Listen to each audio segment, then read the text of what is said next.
Monica Rubombora here from Johannesburg, South Africa.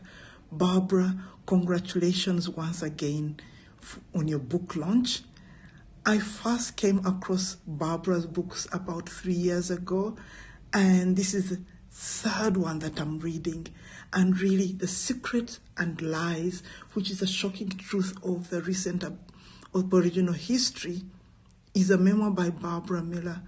And I found it to be a very heartfelt and historical and personal account about the Aboriginal people and their fight to preserve their ancestral lands against big mining companies and really the very rough treatment from the government. I found that very, very touching. Like I said, it's the third book that I'm reading from Barbara. And this particular one is a long read, and one needs to read it very, very slowly to internalize it. But it reads like a novel. It is as if someone is sitting around a fireplace night after night and being taken back in time. What makes it special really is the deeply researched material and the detailed references from newspapers, from conferences and meetings and quotes. The reader gets an insider's view of the cultural clashes around the values of innovation and disruption and change on one hand versus security, conformity, and stability on the other.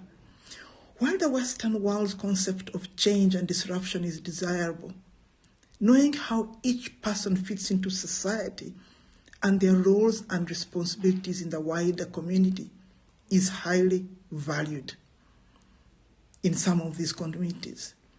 Those are some of the takeaways that I found in this book. Of course, I found some very shocking stories in the book, such as the government policies of withholding wages of the indigenous people, indigenous employees, or those that did not allow the Aboriginals to receive a formal education beyond a few years.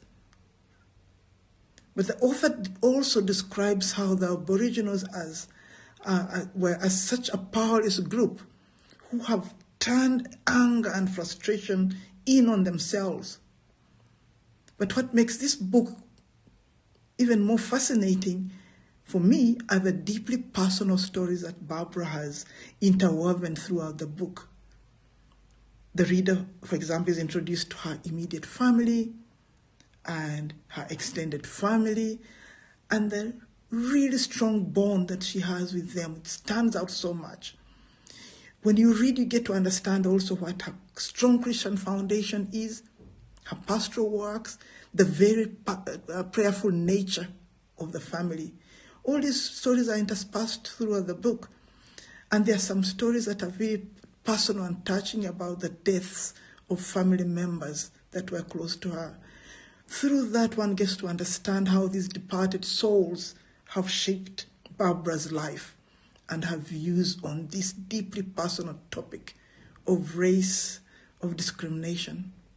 The stories about the people and the events are described in a very, very vivid and relatable way. In the book, I got to meet her immediate family because there are photographs of that, and the way they have influenced her and how they've influenced what is written in the book. It is really a story that had to be told.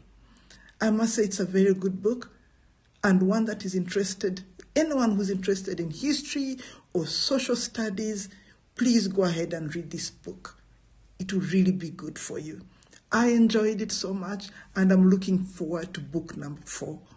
Thank you once again, Monica Rubombora, Johannesburg, South Africa.